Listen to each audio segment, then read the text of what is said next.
Informasi selanjutnya, Lintang dan juga saudara, di sela waktu sebagai abdi negara, seorang anggota Brimob Polda Gorontalo mengembangkan usaha arang briket di Kabupaten Gorontalo yang diekspor ke Asia hingga ke Eropa. Selain dapat meningkatkan perekonomian, usaha arang briket ini juga membuka lapangan pekerjaan.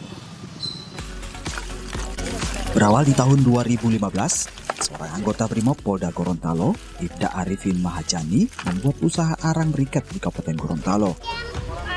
Di luar jam dinas sebagai aparat kepolisian, Ibda Arifin awalnya hanya sebagai pembakar arang yang ditekuninya selama 1 tahun.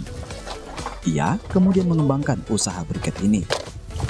Tempurung kelapa menjadi bahan dasar pembuatan arang briket. Arang yang dibeli dari petani kemudian dijemur hingga kering.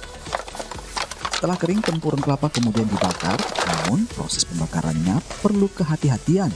Lantaran saat pembakaran tidak boleh terlihat api yang membesar, karena seluruh tempurung akan hangus terbakar menjadi abu.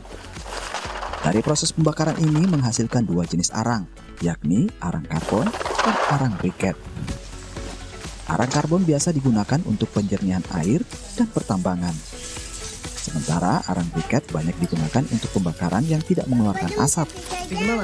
Arang briket ini nantinya dikirim ke Surabaya dan Palu untuk diekspor ke Asia seperti Jepang dan Korea, serta Eropa.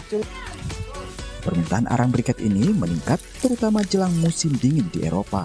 Harga jual arang briket mencapai Rp13.000 per kilogram. Dan dalam seminggu, pengiriman bisa mencapai 20 ton, tergantung dari permintaan dan ketersediaan bahan baku. Untuk ketersediaan bahan baku, Provinsi Gorontalo menjadi satu dari 2 penghasil tempurung kelapa terbesar di Indonesia. Tempat usaha ini sengaja saya bangun di sini. Tujuan utamanya adalah menarik tenaga kerja, terutama ring 1 yang di sekitaran sini, karena memang lapangan kerja yang kita bentuk ini tidak lain dan tidak bukan untuk menyerap tenaga kerja yang nganggur di sekitaran daripada lokasi pekerjaan. Untuk tujuan ekspor, kalau kita pengiriman awalnya hanya ke Manado dan Sulteng. Kemudian di sana mungkin masih diolah lagi ke Surabaya. Dari Surabaya ke sebagian besar ke Eropa, ke Timur dan Timur Tengah. Untuk produksi mingguan kami bisa di posisi 20 ton. Sudah jadi arang. Ekspor itu rutinitas atau berkelanjutan atau bagaimana? Iya, berkelanjutan. Tapi kita juga tergantung bahan baku.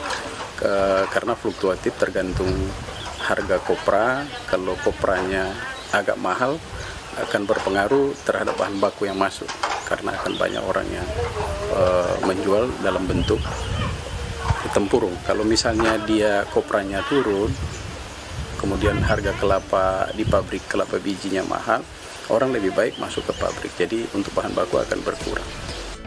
Usaha briket arang ini sangat menjanjikan untuk meningkatkan perekonomian, lantaran permintaan ekspor tidak pernah berhenti. Ibda Arifin Mahajani telah membuka 2 tempat usaha arang briket di Kabupaten Gorontalo dan Kabupaten Pohuwato, dengan mempekerjakan sekitar 45 orang tenaga kerja. Agus Diar, Kompas TV, Gorontalo.